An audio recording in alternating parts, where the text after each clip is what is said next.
நீ வாழக்கூடிய வரத்தை கேளு, சாகக்கூடிய வரத்தை நீ கேட்காத.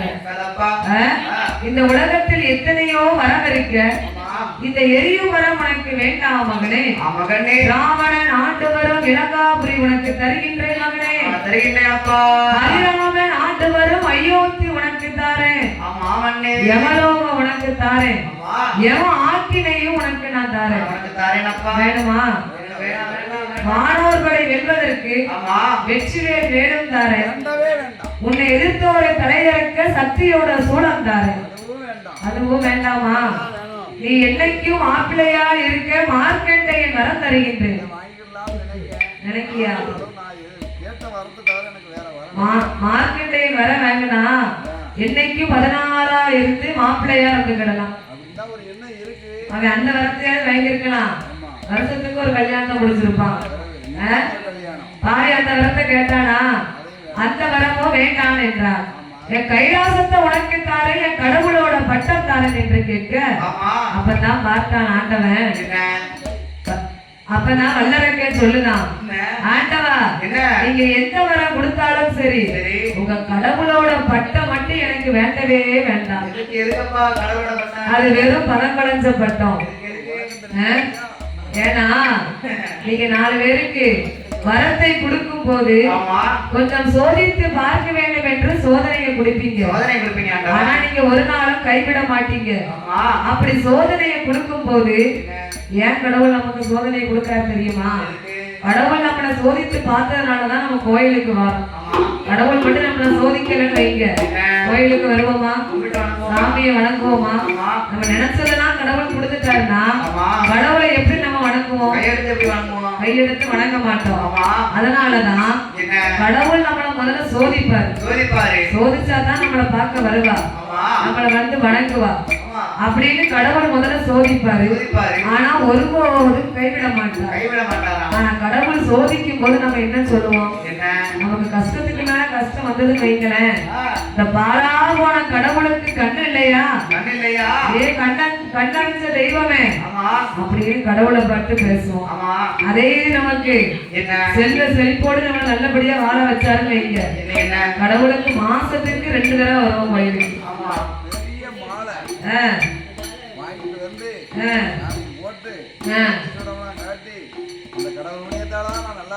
அப்படின்னு கடவுளை வந்து நம்ம வணங்குவோம். கடவுளை பெருமையா பேசுவோம்.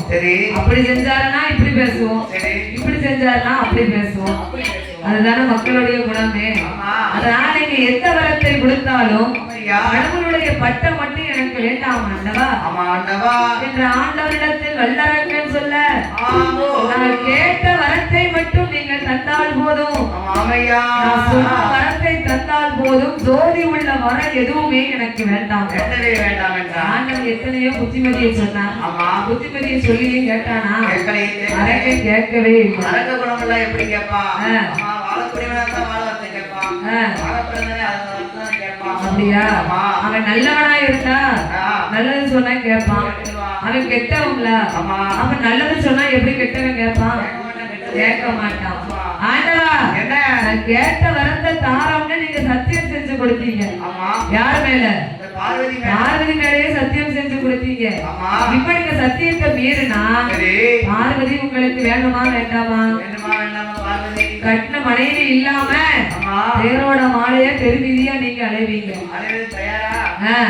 அதனால பார்வதி மேல சத்தியம் செஞ்சு கொடுத்ததுனால எனக்கு நீங்கள் வரம் தந்தே ஆக வேண்டும்.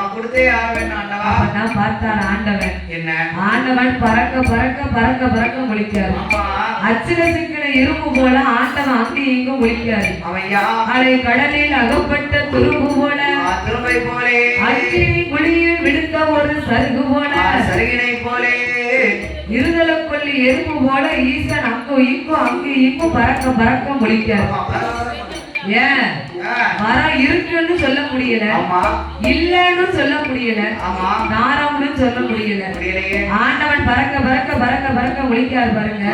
அப்பதான் யோசிக்காரு, இந்த அரக்கனுக்கு வரம் தாரம்னு சத்தியம் செஞ்சு கொடுத்துட்டோம், நம்ம வரத்தை மட்டும் இப்ப கொடுக்காம விட்டோம்னா நம்மள என்ன சும்மாவே விட மாட்டான்.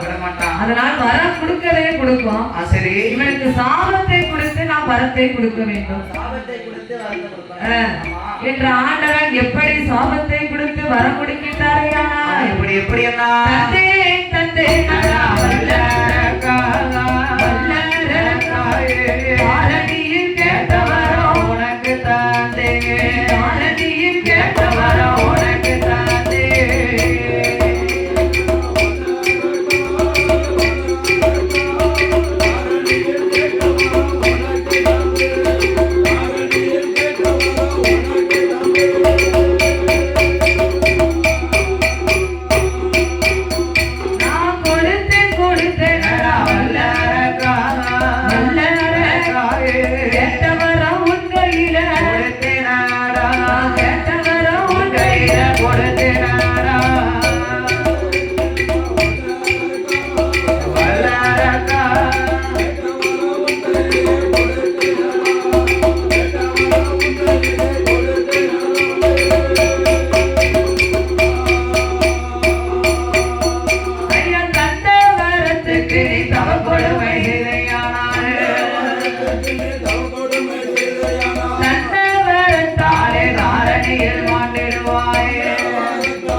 கொடுக்க வல்லரக்க வரத்தை வாங்க மட்டும் வணங்கி நின்றான். வரத்தை வாங்கின உடனே அப்படியே எழுத்தரிச்சு நிக்கான். வரத்தை வாங்குறதுக்கு முன்னாடி எப்படி இருந்தான்? வணங்கி வணங்கி கூட கும்பிடு போட்டான். வரம் வாங்கின உடனே அப்படியே நிமிர்ந்து நிக்கான். அசுரனாகப்பட்ட வல்லரக்கனானவன் ஆண்டவனை எதிர்த்து எப்படி நிற்கின்றான் தெரியுமா? வல்லரக்க ராஜூரண்டா ராஜூரண்டானே வல்லரக்க ராஜூரண்டானே அஞ்சி நின்ற வல்லரக்கன் வல்லரக்கண்ணே யானை போல நிற்கானே நிற்கானே பதிக்கு நின்ற வல்லரக்கன் வல்லரக்கண்ணே பனை போல எழுந்தரித்தான் எழுந்தரித்தானே ஊனர் போல இருந்தவாவே இருந்தவாவே ஒளிய போல மாயுதானே பாயுதானே உருப்பு போல இருந்தரக்கன் இருந்தரக்கண்ணே உள்ளதானே சிங்கம் போலே சிங்கம் போலே சொல்லலையே மாறங்களும் சொல்லலையே சொல்லாம வெறியாம சொல்லாம வெறியாம வாரானே வல்லரக்கன் ஆரக்கனே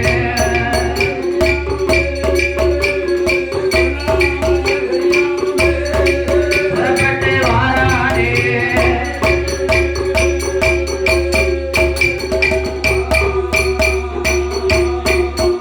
அங்க சொல்லாம வெறியாம அங்க வல்லரக்கன் வாரபோதே அந்த நேரத்துல அங்க யார் வாரா? நாரத மகாமுனிவர் வருகின்றார். அசுராபட்ட வல்லரக்கன் ஆண்டவன் கிட்ட வரத்தை வாங்குற வரைக்கும் வணங்கி வணங்கி நின்றான். ஆண்டவன் தந்தை தந்தை என்ற வரத்தை கொடுத்த உடனே போறாமனு சொல்லல, போயிட்டு வாராமனு சொல்லல. வரத்தை வாங்கின உடனே வேகமும் பெரும் நடையுமா ஓட ஓடி வாரான். அப்படி ஓட ஓடி வரும்போது நாரத மகாமுனிவர் வருகின்றார். ஏ அரக்கா கொஞ்சம் நில்லுப்பா. எங்க இருந்து வர? கைலாசத்துல இருந்து ஆண்டவன் கிட்ட அக்கினி வரத்தை வாங்கிட்டு வர. நீ கைலாசம் போகும்போது 2 கரத்தினால் மலர்களை ஏற்றி கொண்டு போன.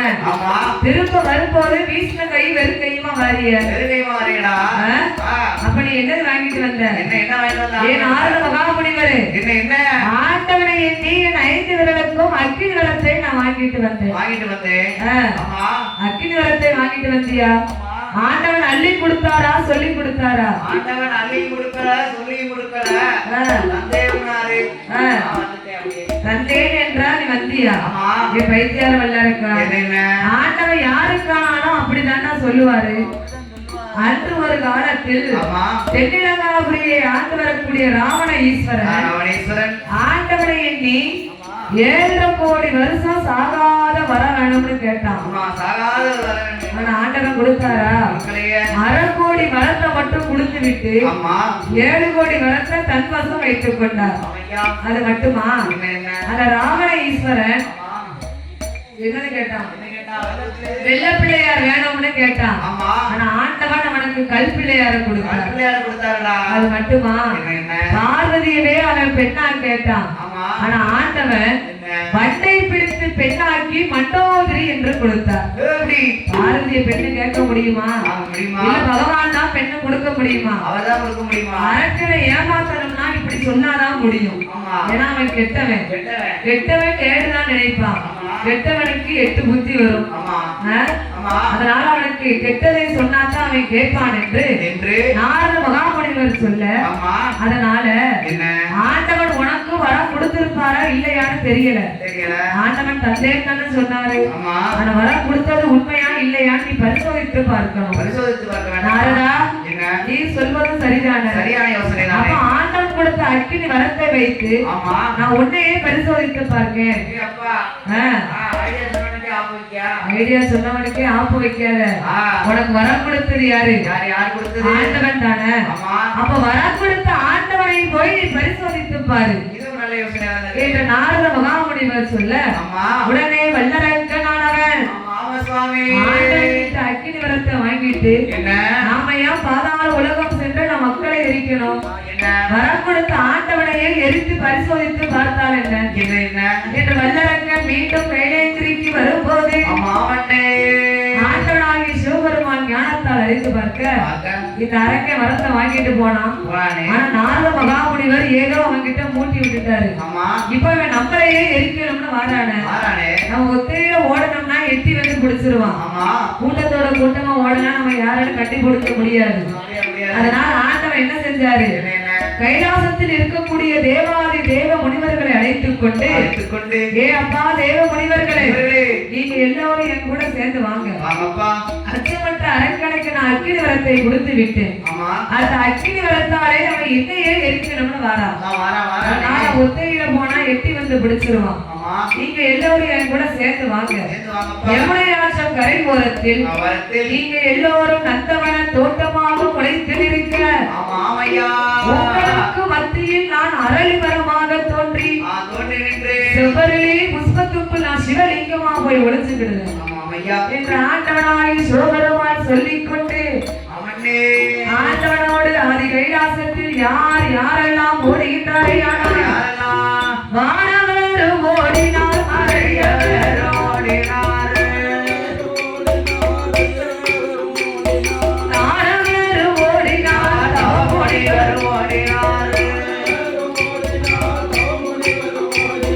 இந்திரரும் ஓடினார், சந்திரரும் ஓடினார், சூரியரும் ஓடினார், சுர்கேசன் ஓடினார், அவரவர்கள் வாகனத்தில் அவரவர்கள் ஓடினார். அந்த காலை வாகனத்தில் கடவுள் பகவான் ஓடினார். சிங்கமுக வாகனத்தில் காளி தேவி ஓடினார். மாட்டிக்கிடா மீதிலே அக்னி தேவர் ஓடினார். அன்னப்பச்சி வாகனத்தில் அழகு பிரம்மன் ஓடினார். வெள்ளையானை மீதிலே தேவேந்திரன் ஓடினார். முதலை வாகனத்தில் வருணராஜன் ஓடினார். இங்க படைக்கு தொழில் வேண்டாம் என்று பிரம்மதேவர் ஓடினார். உடையை போட்டுவிட்டு குண்டோதரன் ஓடினார். வீணையை போட்டுவிட்டு நாரதர் ஓடினார். பச்சைமயில் வாகனத்தில் சுப்பிரமணியர் ஓடினார். நல்ல பெருசாலி வாகனத்தில் பிள்ளையார் ஓடினார். எல்லோரும் ஓடும்போது மூத்த மக ஆதிமூலா சுவாமி ஆண்டவனே பகவானே அதிக நலங்கோலா மகனே அதை சொல்ல நேரமில்லை அண்ணாவாரவலக்க சுவாமி ஈஸ்வரனே இறையோனே இதய நலங்கோலா மகனே இதை சொல்ல நேரமில்லை அண்ணாவாரவலக்க. எல்லோரும் ஓடி ஒளிந்தார்கள். ஆனால் மூத்த மகனாகிய ஆதிமூல கணபதி ஆண்டவன் முன்னாலே வந்து வழிமறித்தார். ஆண்டவா பகவானே பரமேஸ்வரா, மக்களிலே பாகபட்சங்கள் கூடாது. எல்லோருக்கும் ஒவ்வொரு வாகனம் கொடுத்தீர்கள். உங்களுக்கும் ஒரு காளை வாகனம், என் தாயாகப்பட்ட பார்வதிக்கு ஒரு சிங்கமுக வாகனம், என் தம்பி வடிவேலவன் எத்தனைக்கோ இளையவன், அவனுக்கு பார்த்தா ஒரு பச்சை மயில் வாகனத்துல ஜம்பன பறந்துகிட்டு போறாரு. எனக்கு மட்டும் ஏன்பா இந்த பெருச்சாலி வாகனம், அந்த பெருச்சாலி வாகனத்தை எட்டி வா என்று அழைத்தேனே. அது என்கிட்ட அரவணாம என் காதுக்குள்ள வந்து பலகாரம் கேட்கு. அவள் போய் தின்றதாலே அங்கமெல்லாம் பெருத்து போச்சு. நான் சோழ போய் தின்றதாலே என் தொத்தி வயிறு பெருத்து போச்சு. பெருச்சாலி முன்னிலுக்க பேர வயிறு என்னை பின்னால இழுக்கு.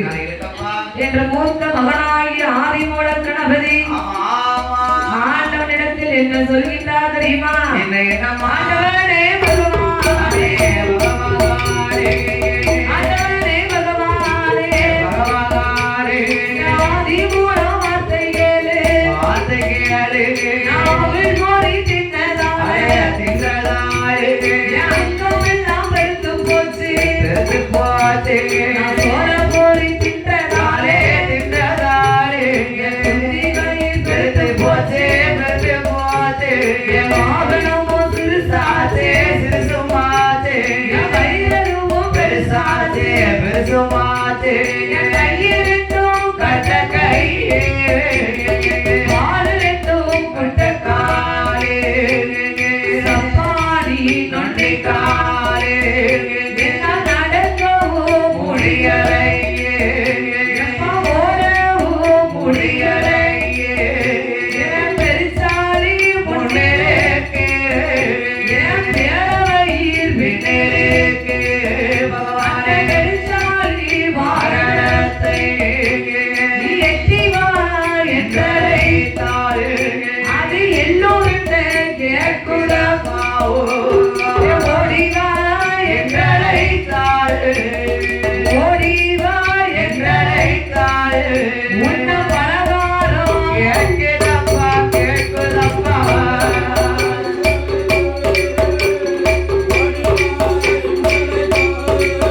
உன்ன பலகாரங்கள்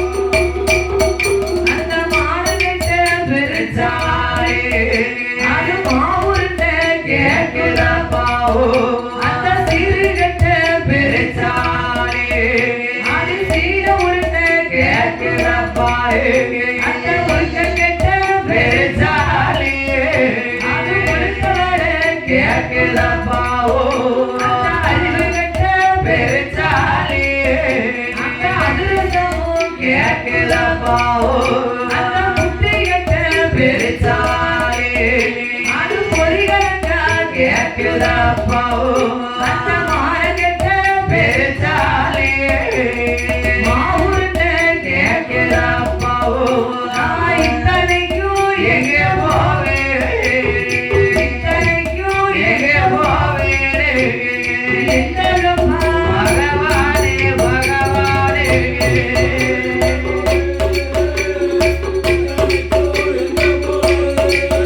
அப்பா எந்தகப்பா,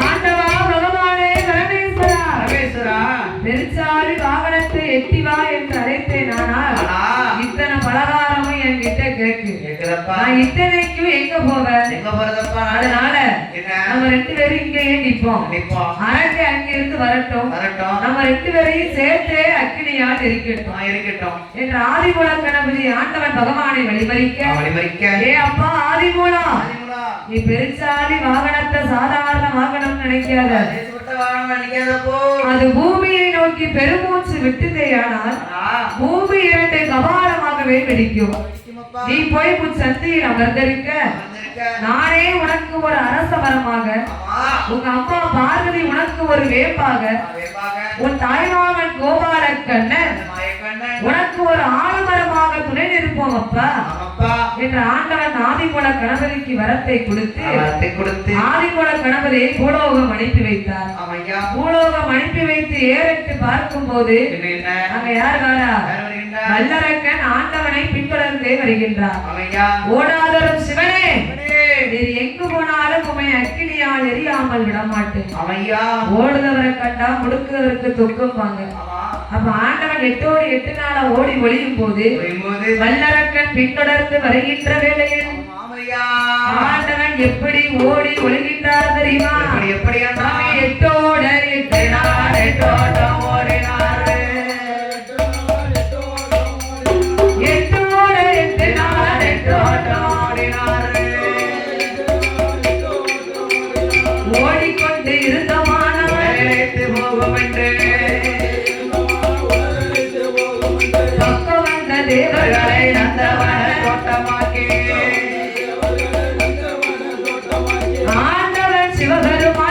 அடிவானம் தான் முளைத்து அங்க செவ்வரளி புஷ்பத்துக்குள் சிவலிங்கமாய் போய் ஒளிந்தார் அவர் தலையில் உள்ள கங்கைகளை கரையதிலே இறக்கி வைத்து அக்கினியால் எரித்தவன் தண்ணீராலே குளிர செய்தார் அவர் தலை உடைய முடிவுரைய ஐயா முடிவுரைய அங்க சங்கர பகவான் தான் உரைய தன்னுடைய முடிவுரைய